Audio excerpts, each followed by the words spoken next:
Please do subscribe to Prajabheri News Channel.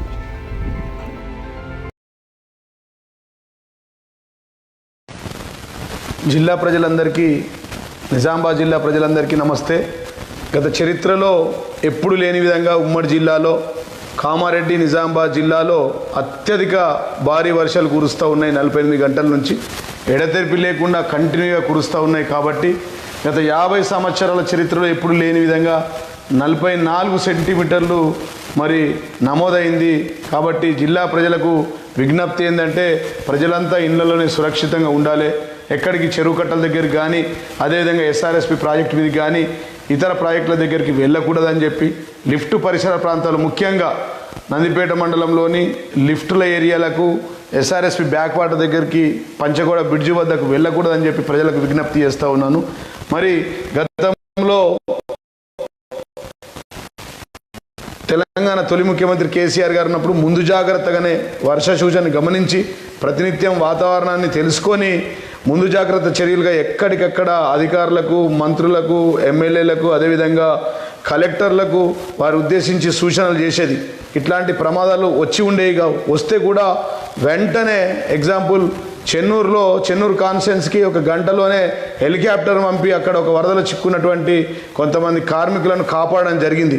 కానీ ఉమ్మడి జిల్లాలో చూసుకుంటే నిన్న కామారెడ్డి జిల్లా ప్రజలు వరదలో చిక్కుకున్నారు. అక్కడ మరి హెలికాప్టర్కి మాత్రం నోచుకోలేదు గిరిజనులు అని చెప్పి సందర్భంగా తెలియజేస్తూ ఉన్నా.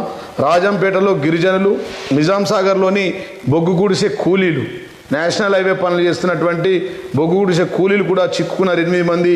మరి బండి సంజయ్ ఏమో మేము నేవీతో మాట్లాడుతున్నా, ఆర్మీతో మాట్లాడుతున్నా అన్నారు. ఉత్తమ్ కుమార్ రెడ్డి ఏమో 3 నిమిషాల్లో 3 కిలోమీటర్లు మాత్రమే హెలికాప్టర్ తిరిగి వర్షంలో హెలికాప్టర్ ఎట్లా ఎగురుతుందని అంటా ఉన్నారు. మరి ఇది పూర్తిగా తప్పు. ముందస్తు చర్యలు తీసుకోవాల్సి ఉండే, లేదంటే వెంటనే ఇప్పుడు ఏదైతే రాజంపేటలో గిరిజనులు ఇరుక్కున్న విషయం కానీ నిజాం సాగర్లో బొగ్గు గుడిసె కూలీలు ఇరుక్కున్న విషయంలో వెంటనే స్పందించి హెలికాప్టర్ పంపాలి. కానీ ఇప్పటికీ హెలికాప్టర్ దిక్కు దివన లేదు. కాబట్టి నేను మా జిల్లా కలెక్టర్లు ఇద్దరు కూడా, ఉమ్మడి జిల్లా కలెక్టర్ నిజామాబాద్, అదేవిధంగా కలెక్టర్ కామారెడ్డి జిల్లా కలెక్టర్కి చేతులెత్తి విజ్ఞప్తి చేస్తూ ఉన్నాం.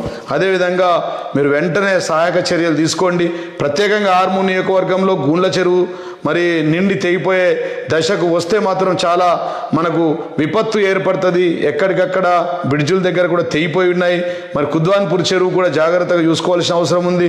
అదేవిధంగా మరి పెరికిట్, అదేవిధంగా చేపూర్, అదేవిధంగా ఇతర చెరువులన్నీ కూడా మరి వీడీసీ సభ్యులు ఉంటారు, వారు కూడా కొద్దిగా ప్రత్యేకంగా ప్రజలకు మరి సూచనలు ఇవ్వాల్సిన అవసరం ఉంటుందని చెప్పి కూడా ఈ సందర్భంగా వాళ్ళందరికీ తెలియజేస్తున్నా.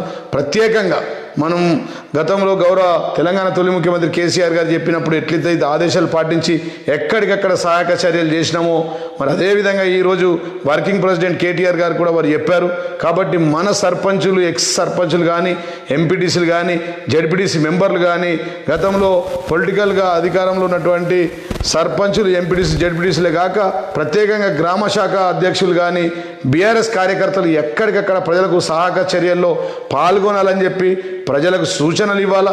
ఎక్కడ ఇబ్బందులు ఎదురైతే 87 గ్రామాల్లో 36 వార్డులలో అదేవిధంగా ఆర్మూర్ పట్టణంలో కూడా ఎక్కడికక్కడ సహాయక చర్యలు అందించాలని చెప్పి నేను బీఆర్ఎస్ నాయకులకు, కార్యకర్తలకు చేతులెత్తి విజ్ఞప్తి చేస్తూ ప్రత్యేకంగా ఎంఆర్ఓలకు, ఆర్డీఓలకు, అదేవిధంగా పోలీస్ శాఖకు చెందినటువంటి ఆర్మూర్ డిఎస్పీ, ఏసీపీ, సిఐలు కూడా ఎక్కడికక్కడ స్పందించి మరి మీరు బయటి ప్రాంతాల్లో ఉండాలా, రోడ్ల మీదనే ఉండి ప్రజలకు రక్షణగా నిలవాలని చెప్పి తెలియజేస్తూ, అదేవిధంగా ఎట్లాంటి అంటువ్యాధులు, వైరల్ ఫీవర్లు సోకకుండా హెల్త్ డిపార్ట్మెంట్ కూడా ప్రత్యేకంగా ఆర్మూర్లో 100 పడకల ఆసుపత్రి ఉంది. మరి ఇతర గ్రామాల్లో కూడా డాక్టర్లు ఉన్నారు. వారందరూ ప్రత్యేక చర్యలు తీసుకోవాలా, ప్రజలకు అండగా నిలవాలని చెప్పి నేను ఈ సందర్భంగా ప్రతి ఒక్కరికి చేతులెత్తి విజ్ఞప్తి చేస్తూ ఇప్పటికైనా ప్రభుత్వం, ఈ రాష్ట్ర ముఖ్యమంత్రి రేవంత్ రెడ్డి గారు స్పందించి వెంటనే సహాయక చర్యలు స్పందించాలా. ఇప్పుడు ప్రజెంట్ ఈ నిమిషానికి కామారెడ్డి దగ్గర ఒక 25 కిలోమీటర్ రోడ్డు జామ్ ఉంది. ఎక్కడికక్కడ రోడ్లు తెగిపోయి రోడ్ల మీకు ఎంచున్నాయి. నిన్న కూడా దాదాపుగా 12 గంటల జామ్ ఏర్పడ్డది. ఇప్పుడు ప్రజెంట్ ఇందల్వాయి రోడ్డు కూడా జామ్లో ఉన్నది. కాబట్టి నిజామాబాద్లోని జిల్లా ప్రజలందరికీ నేను విజ్ఞప్తి చేస్తున్నా, ఎక్కడికి కూడా మీరు ట్రావెల్ చేయకండి. ఈ 2 రోజులు ఇళ్లలోనే ఉండండి. కామారెడ్డి ప్రజలకు కూడా నేను విజ్ఞప్తి చేస్తున్నాను. ఎందుకంటే కామారెడ్డి దగ్గర రోడ్డు తెగిపోయి జామ్ అయిపోయి ఉన్నది. ఇందల్వాయి నేషనల్ హైవే మీద Nagpur highway, Nagpur to Hyderabad road చాలా ట్రాఫిక్ జామ్ అయింది. కాబట్టి ప్రజలంతా స్వచ్ఛందంగా ఇళ్లలోనే ఉండాలని చెప్పి చేతులెత్తి విజ్ఞప్తి చేస్తూ ముగిస్తా ఉన్నాను. ఇట్లు మీ మాజీ ఎమ్మెల్యే ఆర్మూర్ జీవన్ రెడ్డి, నిజామాబాద్ జిల్లా